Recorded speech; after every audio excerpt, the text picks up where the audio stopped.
Why should you choose Nolf Chrysler Dodge Jeep and Ram in Fairmount City? Why wouldn't you choose them? At Nolf, their sales are speedy and include upfront and straightforward pricing. If it's service and parts you're after, they have skilled technicians who are factory trained while offering knowledgeable parts experts. Maybe you need Nolf's full service body shop offering top quality collision repair to all makes and models of cars, trucks, vans, and SUVs. Or do you want to cruise the highway in a clean, shiny vehicle thanks to Nolf's detailing service? No matter your needs, Nolf Chrysler Dodge, Jeep, and Ram in Fairmount City is there for you. Find out more at NolfChryslerDodge.com. We are here at Nolf Chrysler Dodge, Jeep, and Ram in Fairmount City. It's another edition of Nolf Bites after missing last week because Matt Locke next to me was here was on a jury and found some guy guilty, I think, of some sort of murder and did his civic duty. So thank you, Andy, for doing your civic duty. Did you get your You're check welcome. yet? They pay you yet? I got a card, but I don't know how much money's on it. It's probably like $5. They probably gave him like $5. Now they give you more than $5. I don't know what they give you, but they give you more than $5. You think they'd pay minimum wage at least? Government? A great question. I don't know. Probably not. It's your civic duty. Yeah, it's your civic duty, so probably don't get minimum wage. They probably figure out something, but it's playoff time, guys. Playoff time. It's finally here. It's in the air. I can't believe it's playoff time finally, but we're finally here. District 9 starts its playoffs. District 10, Brian and I will kind of dive into that later on this week. On here, we'll do a special show for that. And but we're gonna talk about District 9 playoffs this week. But before we do, shout out to Jace Ferguson. Set the District 9 all-time passing touchdown record against Butler on Friday night. Big accomplishment for the young man. Yeah, those are amazing numbers. Literally video game numbers.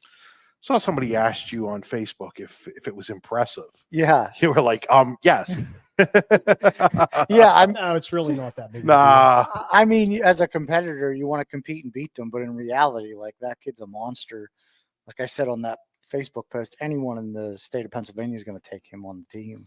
No question. And he's a fantastic athlete. I mean, the other night he didn't really even pass that great. Like, the thing was like only 120 yards passing, but had 200 yards rushing. Yeah, 212 or something. Yeah, 212 or something like that rushing in the game. So, like, if he's not beating you with his arm, he's beating you with his legs, and they have lots of weapons. And beating a 6A team, look, Butler's not the best 6A team you're ever going to play, but they're still 6A. And you could tell that when they were playing them. Now, they didn't really have a 6A line, but they had some 6A athletes. And so to beat a 6A team is pretty impressive.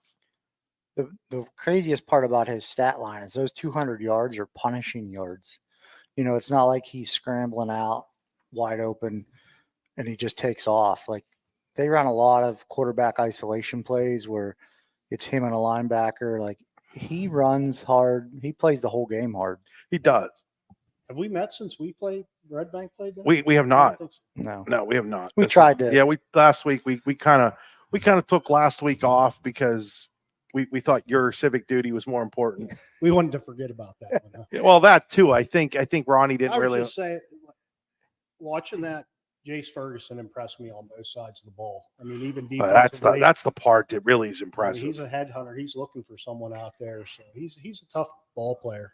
Their offense and defensive line, though, I mean, in my opinion, that's what's going to propel them into the playoffs, deep into the playoffs. I've watched some film on teams that they may run into, and none of them compare to that front five. I mean, those guys are big, they're physical, they're fast. It's tough. No question. It's and that was where they won their football games all year and why they're 10-0. But we'll get to them here in a minute. We're going to start with Class A seeding in case, and I can't believe anybody who's actually watching this doesn't know what the seeds are.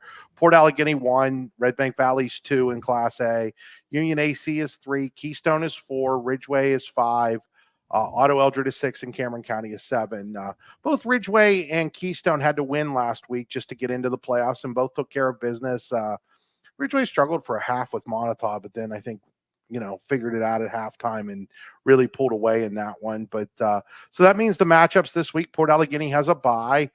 Cameron County is at Red Bank Valley at 7:00 Friday night right here. Well, just down the road in New Bethlehem.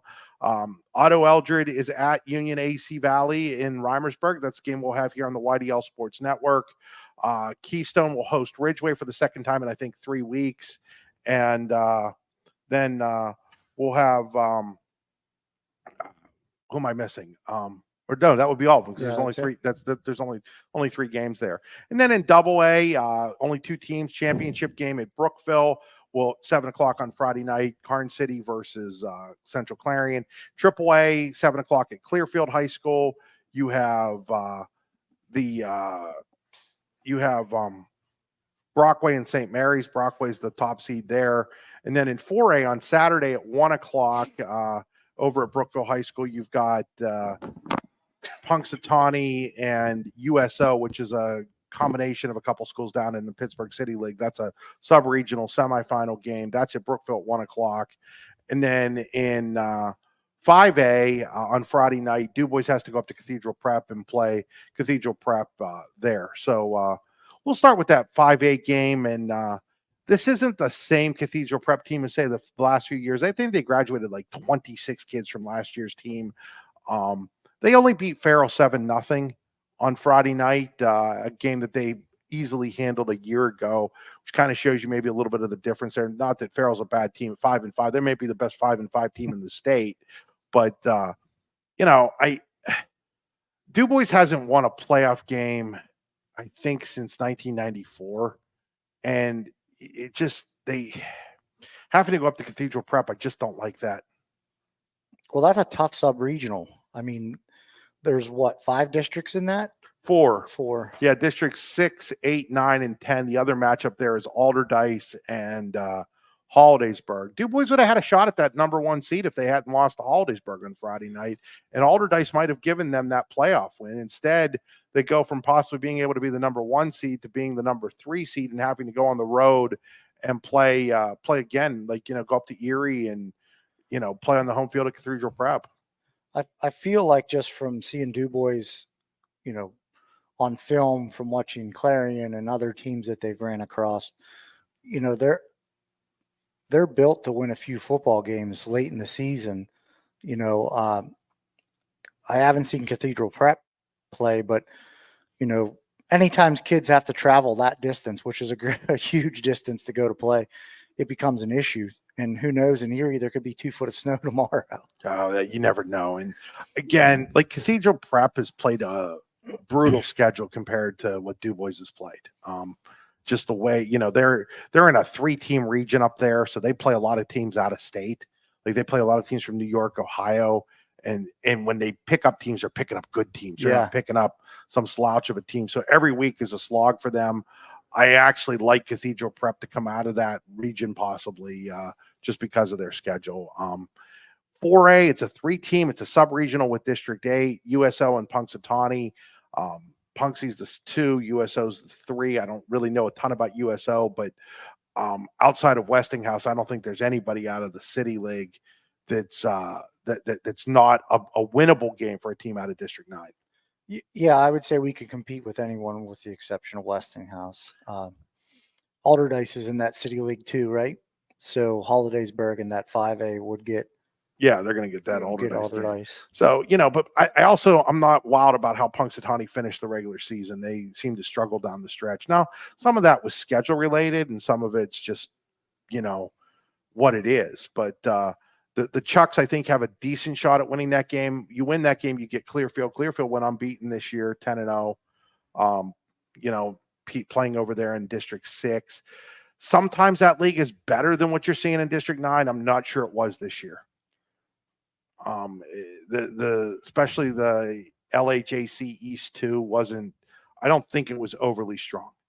So I like Clearfield to come out of there, but I'm having trouble putting a fingernail on how good Clearfield really is because of the schedule. Now, they had a couple of nice wins, Central, Martinsburg, Bedford this past week on the road. So they've had a couple of nice wins, another one against Richland. Last 3 weeks have been really big wins for them, but again, just not sure where things stand there. Sure. And then that'll take us into Double A. Triple A. Brockway and St. Mary's.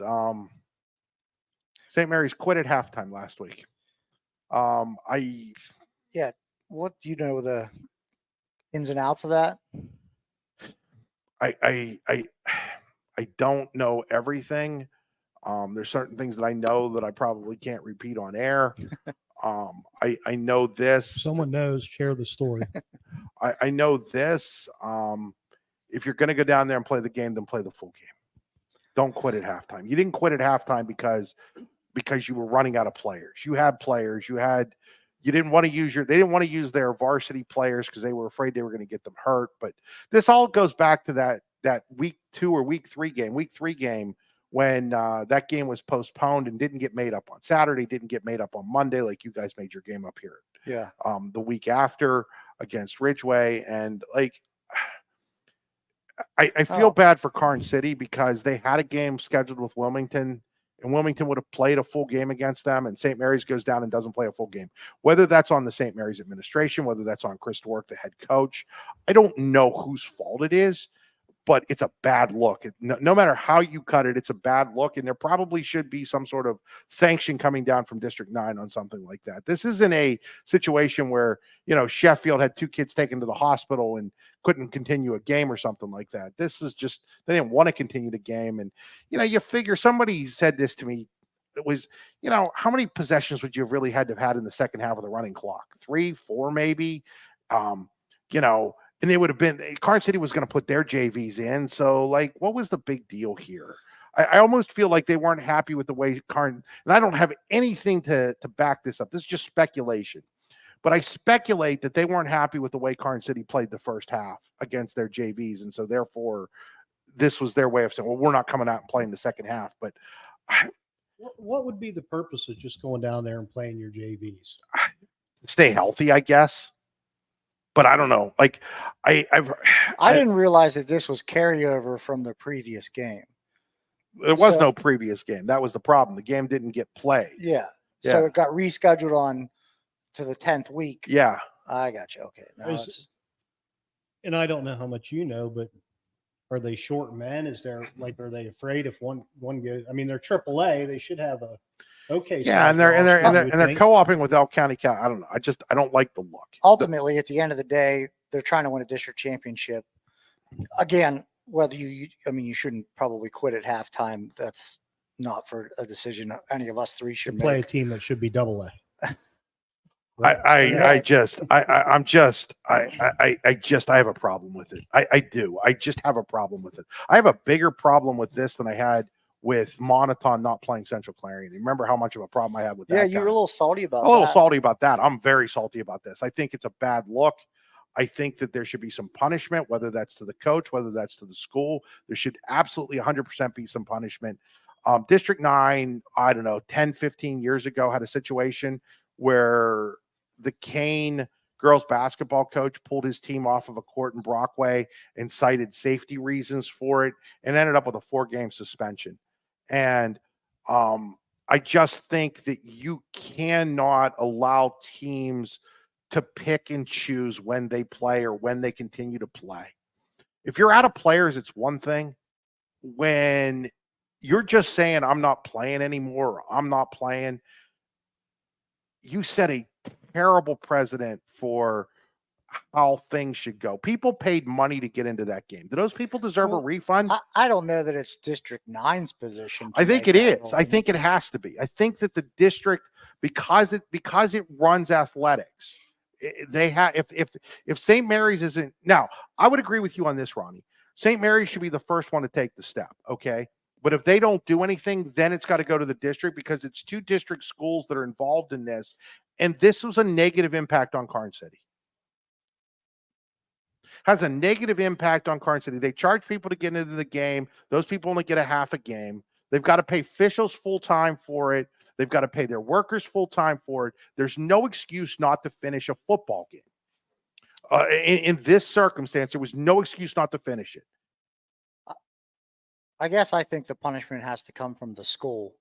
I just think that But what if the school doesn't do anything? Then it's got to fall on the district. Well, because it's their representation of that team. That's their team they're putting on the field. So if they're going to take a stance of we're okay with that, Well, if that's a black eye that you're willing to take, I'm not saying it is, I don't know the circumstance, but if you're willing to take that blame, that's but on you. but the blame itself isn't enough to keep it from happening again.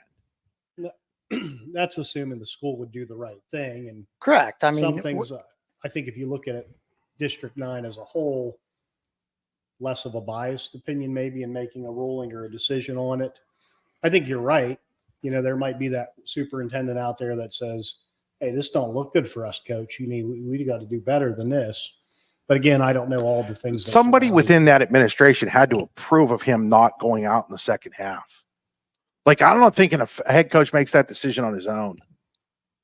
I bet he did. Yeah. I think he telephoned the superintendent. Well, I think in a lot of cases, the athletic director or somebody from the school is there representing. But man, if he made the decision on his own and then the school is okay with it, then I think absolutely the district has to step in. Because again, no different than the Montauk situation at the end of the day. When you start to allow stuff like that to happen, where does it end? Well, yeah, but if you're the district, what if they agree with them? What if it was a situation where, you know, hey, for X, Y, and Z reasons, we stand behind our coach. He made the right decision. There should at least be an investigation maybe into it then. Yeah, that's why it's got to go in front of the district committee at the end of the day, because you can't trust the school to do, you know, maybe the school, like you said, Ronnie, standing behind the coach, but you can't, once you agree to play interscholastic activity, athletics between different schools, there has to be a governing body over everything. And then, you know, it's no different than when a kid gets thrown out of a game. It's not up to the school to punish the kid. There's an automatic punishment put in place by the PIAA. And so I think in this case, there's not an automatic punishment, but I think it at least has to be investigated, and then it has to be determined whether or not this was legit or whether this was a team quitting. Or, I mean, frankly, I'm telling you how I would be if I was the superintendent. They wouldn't be going to the playoffs if I was the superintendent. I hate to see kids not play when you know the kids want to play a football game. I get that, but at some point in time, I'm not talking about. I'm talking about this game. Yeah. I'm not talking about the district championship. I'm just saying every one of them kids went down to Karn City to play a football game. The problem is now all those kids get the label of loser attached to them, right. Fairly or unfairly. We're talking about it, right? And we're not blaming the kids by any stretch on here, but you know there are people out there that have now attached those kids didn't want to play. And that's not fair. And that's adults once again putting kids in a position that is not fair to the kids. Week 10 games look good on paper, but that's the only place they look Well, good. you know what then? If you don't want to play the Week 10 game, then don't schedule the Week 10 game. I'm not in disagreement. I'm just saying as a general rule, most Week 10 games only look good on paper. You know, when it gets that time. I would even agree if it was like your game or something like that, but like this was a league game. And so like if you're going to make them play the league game, then it better be played to the extent that it actually matters. Otherwise, then again, why did you play it? Like that becomes the next question. Like, so if you didn't want to play it, why didn't you just forfeit the game, not go down and then not make Karn City cancel the game it wanted to play with Wilmington? So I'm just wondering if did they go down with good intentions? Well, they didn't. They played a bunch of JV kids. I get that, but I'm saying if you go down there and you say, "Hey, these kids we don't even want to play the game. We scheduled it, but these kids don't get a lot of playing time." You talk to the Karn City coach, "Hey, we're going to play our JV kids." Maybe Karn City didn't know that. I don't know. And that's a possibility too. I had somebody bring that up to me, feeling like this was another instance where coaches weren't talking to each other about what was going on either. Yeah, and so I guess that's where I'm saying, like, I definitely think maybe an investigation into it. I don't know.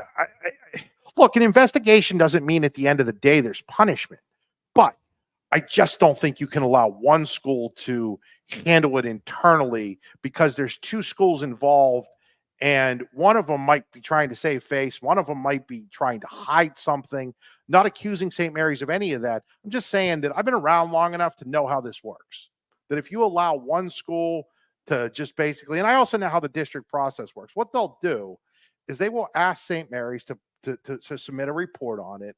and tell them what their actions are. And then if they don't like that, then there will be some sort of thing come down from the district committee. The district committee could also take a look at what St. Mary's has decided and say, hey, that's great. We're fine with that. That's okay. And be done with it. So again, when I'm talking about it has to come from the district level, they have to be the final arbitrator here. They're a neutral judge in this case, no different than Andy being on the jury. You didn't let the defense attorney or the prosecutor in the trial that Andy was at make the final decision on whether the guy that they were trying was guilty or not guilty. And so to allow one of the parties involved to make that decision on their own completely, I think leads to problems. Do you think they talked about it or just walked out and got on the bus? And Carn City was out there waiting. I don't actually know how it all worked. All I know is I got a text message in the middle of my game that basically said that St. Mary's had quit. And like, that was it. They like quit. And like, you're like, they what? Like the reaction's like, huh? Like you find it hard to believe something. Like there's been times where I felt a team should quit. I got in trouble with some people up in Sheffield a few years ago because they had two kids taken to a hospital in the game down at AC Valley. And I said that, hey, this game should be over at this point. And they didn't quit. They just kept playing. Even though they had two kids taken to the hospital, they still played the game. I mean, this case, it's just like, I don't know. Like, I think that one coach is mad at the other coach because the other coach played his varsity against the other kids, the other team's JV. And then at halftime, he's like, I'm not doing this anymore, you know? And then it's really easy to hide behind the quote unquote, for the safety of my kids argument. But that's just a real easy way of hiding behind stuff. If you I could make that argument for anything, right? They do make that argument. They make that argument for a lot of stuff. Ultimately, at the end of the day, without knowing that, we're making assumptions on everything. Like, I mean, if I knew the information, I could probably make a pretty educated decision, but. All right, let's move beyond that though, okay. and look at this football game coming up, St. Mary's and Brockway.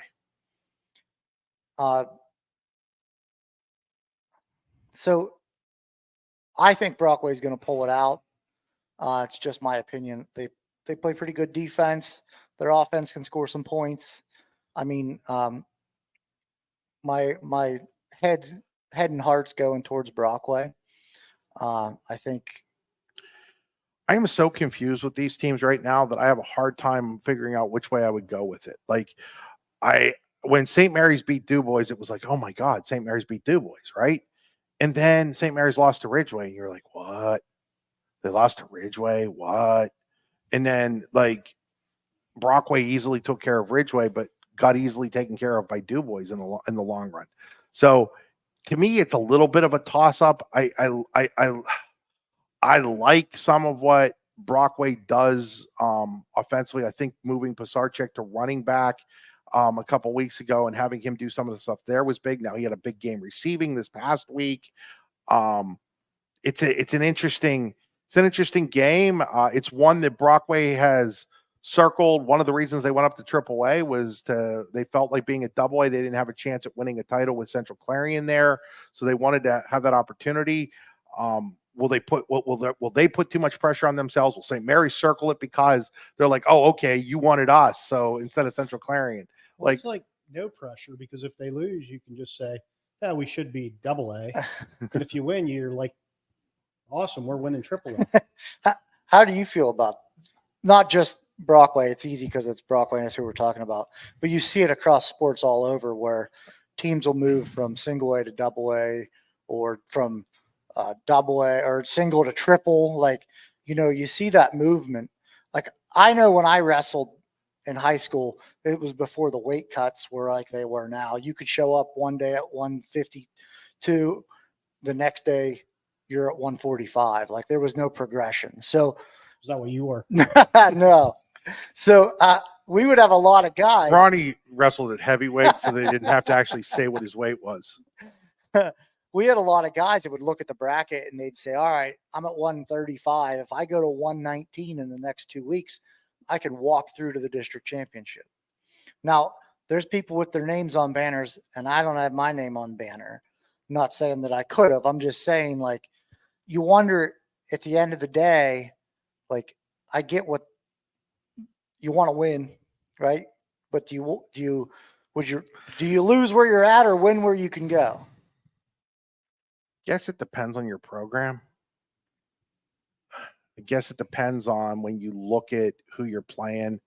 Like I sort of get it in District 10 when teams try to avoid Cathedral Prep. They really feel like there's an unfair advantage there.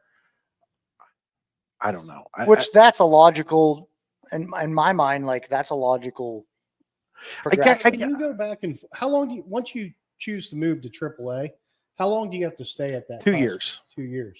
And then they could say, hey, you know what? Yeah, then they could go back. We can bump back down. But you take a team like DuBois. Forest Area is doing it in softball this year. They should be single A. They want to avoid those teams in single A, so they're going to be double A. How do I feel? It happens in every sport. Yeah. How do I feel about it? I don't know how I feel about it. I most of me doesn't like it. If you're asking me how I feel about it, most of me doesn't like it. Like, because I think, like, look at DuBois. DuBois could say, you know what, we're going to go to 6A. There's no 6A contender in District 9, right? Well, they'd be in a sub-regional. I get too, that, yeah. but I think it's the same way. It's backwards of making somebody. Red Bank Soccer's doing it this year.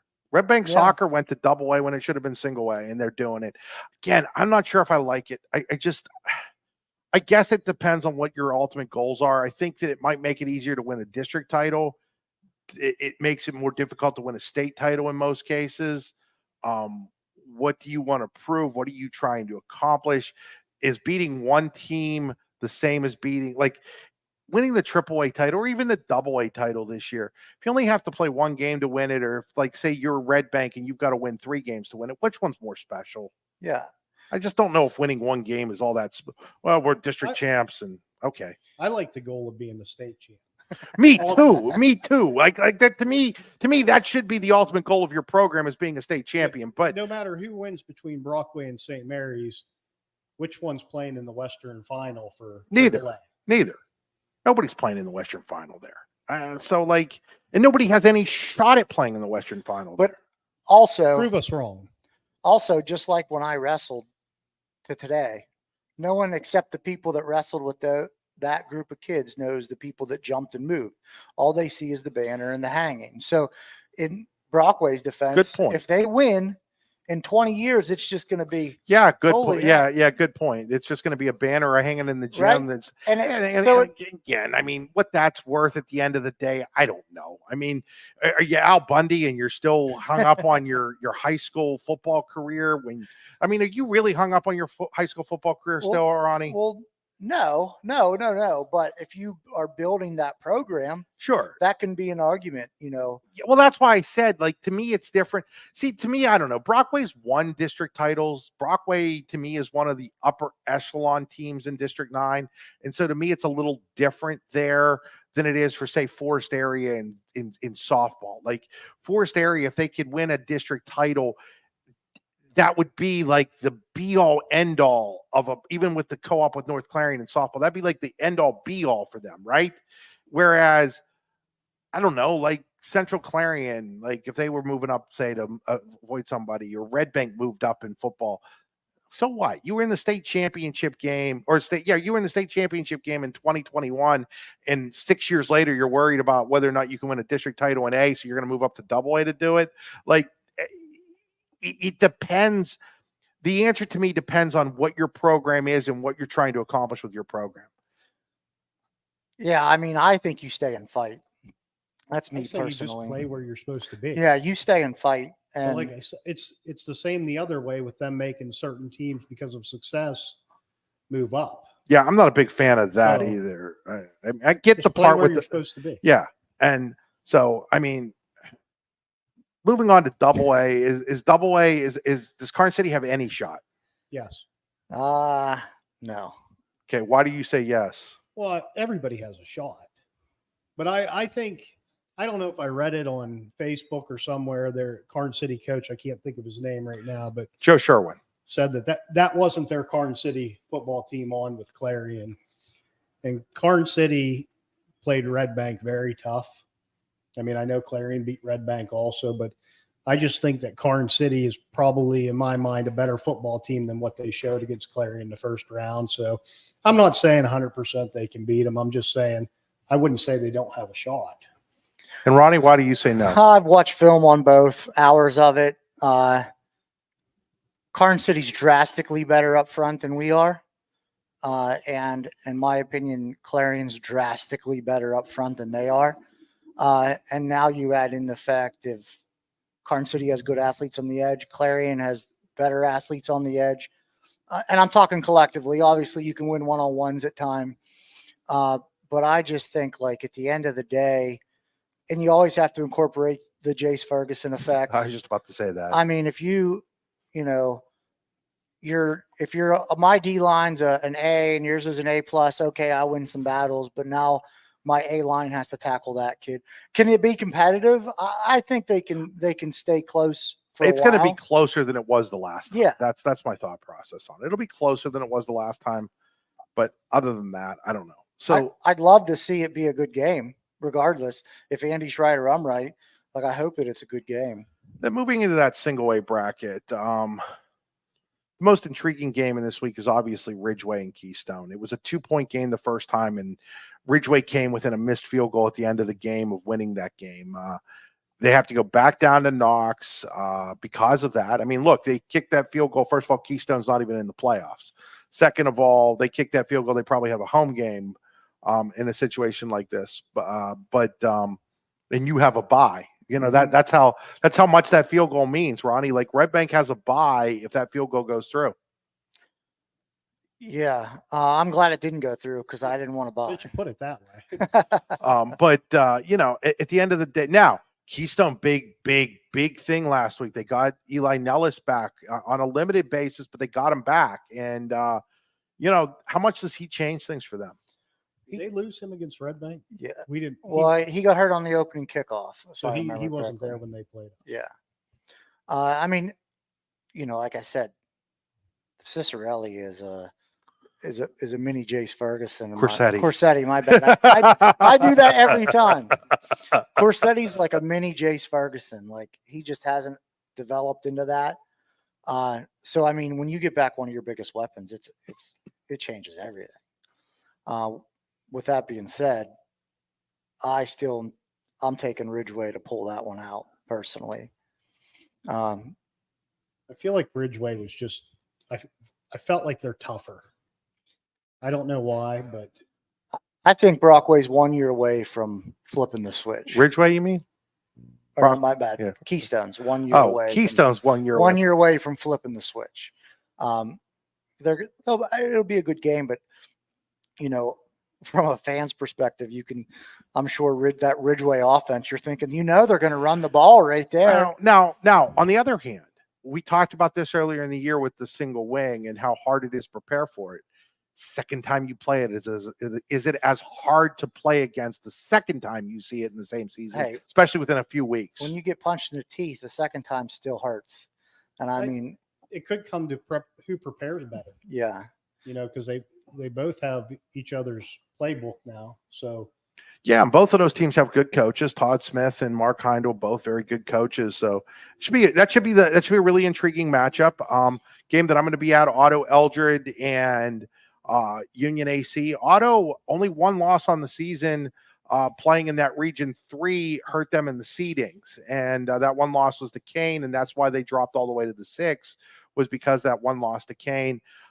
They're an explosive offense, though, with Shane McGee at quarterback and guys like the Manning Splain and Shane Thomas might be one of the top wide receivers in all of District 9. I mean, if you remember from basketball season, Shane Thomas is one of the best athletes in District 9, period. And shows that in track and field too. And they're going to be able to, Union AC better show up if they want to win this game, because this is a team that can put up points. And, you know, the question is going to be about like, you know, the competition they've played all year, and can Otto tune it up? And and this is so weird. Otto hasn't Otto's had 2 back-to-back buys because of that stupid schedule and Elk leaving and things happening, and then they didn't have a Week 10 game, and so they haven't played in a few weeks, and so is there some rust there? Well, yeah, you have to assume there's a little bit of rust, but there's also a little bit of, you can energize your batteries. Get healthy and all that stuff. 2 weeks of prep's going to help them against Union. Union's got a good offense. They're big. They're physical. I would say that I can't speak very much for Otto. I just haven't seen them on film outside of what you read. But was the game with Kane, was that a close game, or how did that? That was, I think, if I'm not mistaken, that was that week where they started the game on Friday and finished it on Saturday. So you can't. I don't even make a game situation like that. I don't even make any. Yeah, it's hard to. I mean, because Kane's a lot like Ridgeway in the sense of like they slowly got better every week. So I mean, there's a lot of. Beating Kane's you're not just beating up a team. Like they're a good squad. Then the other game, Cameron County and Red Bank. I gotta give Cameron a lot of credit. I did not see them in the playoffs when the year started. I thought that they were replacing their quarterback, they're replacing some key players. Malachi Zockerl has had a wonderful year for them at running back. They just seem like they're workmanlike, and I don't know if that's what you've seen in the little bit of film you watched on them, but they just feel like they're a workmanlike team in a lot of ways. They run a very efficient offense. They do things really well with what they have.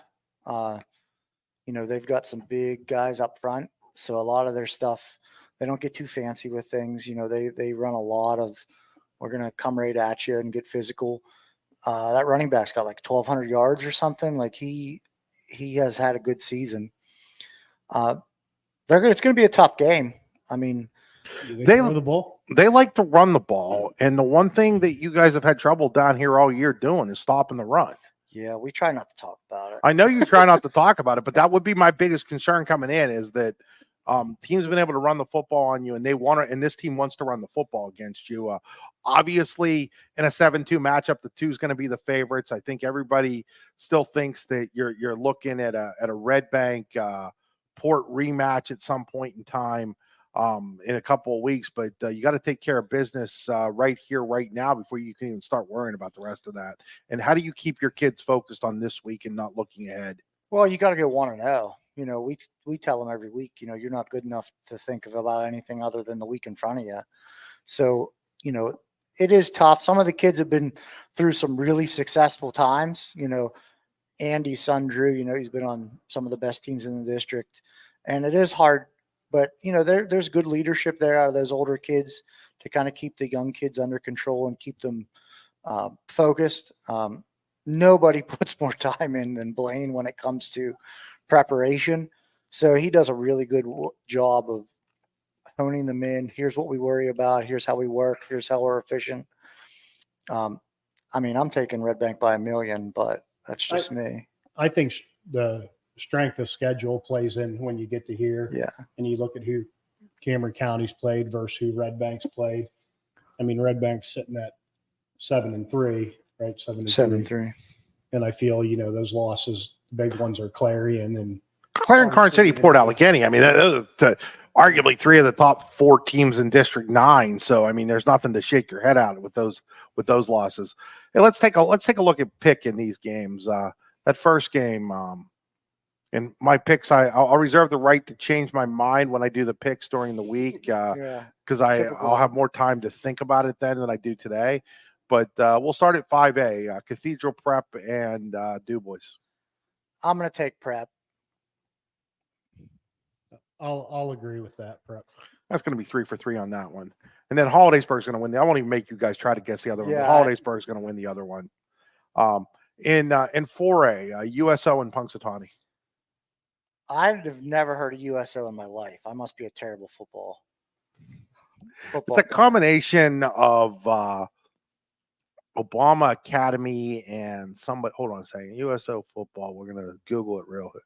University Prep, SciTech, and Obama Academy came together to form one co-op. So University Prep has had decent athletes. So is Obama Academy. To me, the big difference there is all the football players are at Westinghouse. Yeah. I'm going with Punxsutawney. They're right down the road. What the heck? Yeah, Punxsy's tough. They got some good athletes. They're a tough football team. Yeah, I like Punxsy in that one. AAA, Brockway, St. Mary's. I'm going with Brockway. I think Brockway pulls it out. There's too many athletes across the field. I'm going with Brockway too. They didn't quit a football game this year, as far as I know. I think right now I'm leaning towards Brockway, unless I hear somebody's injured or something like that. Yeah. I think Then again, all St. Mary's kids are healthy. Leaning towards that. Double A, does Carn City have any shot at winning this game? I say Clarion by 24. I'm picking Clarion. Actually, Clarion by. I think Central Clarion will have another mercy rule. Yeah. They've mercy ruled everybody so far. I think they, like I said earlier, I think Carn City can keep it close for a little bit. I mean, if I had one critique on Clarion, it does seem like they start off a little slow at times, and Carn City's going to come out fire. And so, I mean, I think it'll be close for a while, but and then they'll get a pull Jace Ferguson out.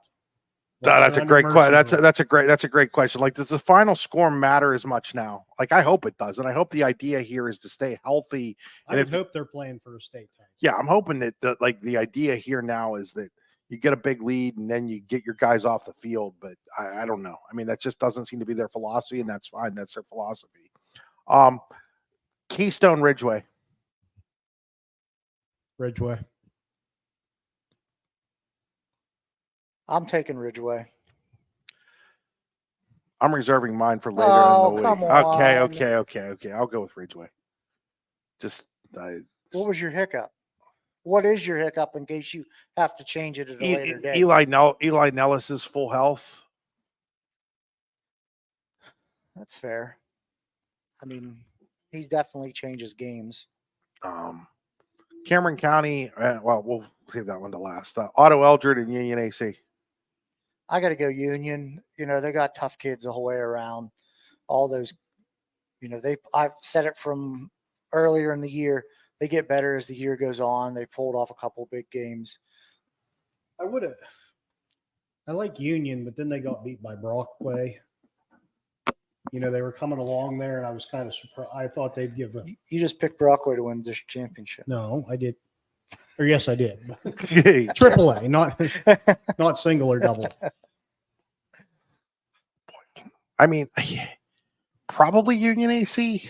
I think this game's going to be a lot better than a lot of people in the southern half of the district think. Like I've talked about earlier, I really like some of the skill guys that Otto has. I don't know if Otto's line is going to be good enough. Then again, I haven't really watched Otto's line, so I'm the wrong person to really ask about that. And I don't know. Boy, this one, I think this is more of a toss-up than people realize it is. And I just think it's going to be a really good football game. Maybe the home field means something. I don't know. I really don't know. That one, I'm having a little bit more. That one and the Ridgeway Keystone game are both, to me, toss-up games. Well, the one thing about Union is Union AC, there'll be a ton of people over there. They're going to rally. But the one thing I'll say about Otto, at least if basketball's any indication, they played a basketball game at CL last year on a Saturday afternoon at like 1:00. And so how CL, they'll take the left side of the gym at CL, and then the visitors will take the right side across from the benches. The right side across from the benches with the Otto team, 1:00 game on a Saturday afternoon, where they would have had to have left Otto at 9:30, 10:00 in the morning to get down to CL, 3/4 of the way full. They travel. Those people are fantastic fans up there. And so I think the atmosphere down there has a chance to be fantastic. If they travel, tell them to stop here on their way through and get a great deal on the. Why would they come through here? They were great deals. Oh, well, that's a good point. Yeah, I guess you come. Yeah, I mean, it's kind of out of the way, but maybe you guys could take a couple trucks over there and sell the trucks in the parking lot at Union AC. You don't actually need to be at your game. You can just take a truck. I'll phone it in. I mean, it's Clarion game. It's more important for you to be at your job than it is to be at your game, right? That's right. Yeah, there you go. So Did you pick Andy? Who'd you take? he took Union AC. Yeah, I'm saying Union. So Cameron County, Red Bank. Yeah, I won't make you guys pick Red this Bank. one. I said Red Bank by 1,000,000. This is the one he wanted to reserve the right to change his pick. I think Red Bank wins it, but there's a reason I haven't gone. Remember, folks, if you don't like my picks, remember something. Reason I don't have a 0 next to my name in the loss column. I've been wrong this year plenty of times. At least 40 or 50 times I've been wrong between the two districts. So my picks, the picks are just that, they're picks. And I hope some coaches put those picks up in the locker room and go, these guys don't believe in you. And it's like Rich Rhodes always said, I'll be they every day of the week. If you can use that as motivation, if you want to, that's fine. That's fantastically fine. Again, I think the two best games that you're looking at this week are the Auto Eldred and Union AC and the Ridgeway Keystone game. And again, how much does it? We talked about travel for DuBois. How much does the travel mean in those ones? So, well, go, folks. That's going to do it for us here on another edition of Nolf Bites playoff preview edition this week. A little less opinionated. Not that we didn't have some opinions, obviously, because we did. We always do. Wouldn't be any fun if we didn't have any opinions. Nobody would watch. I think whoever has the worst record from the playoff predictions has to buy Joe's Pizza for the other guys. Well, considering we all picked the same people, that's going to be really difficult. All right. I don't think we had one situation where we went where somebody here picked the other. Well, you were a little wishy-washy on the St. Mary's Brockway. Yeah.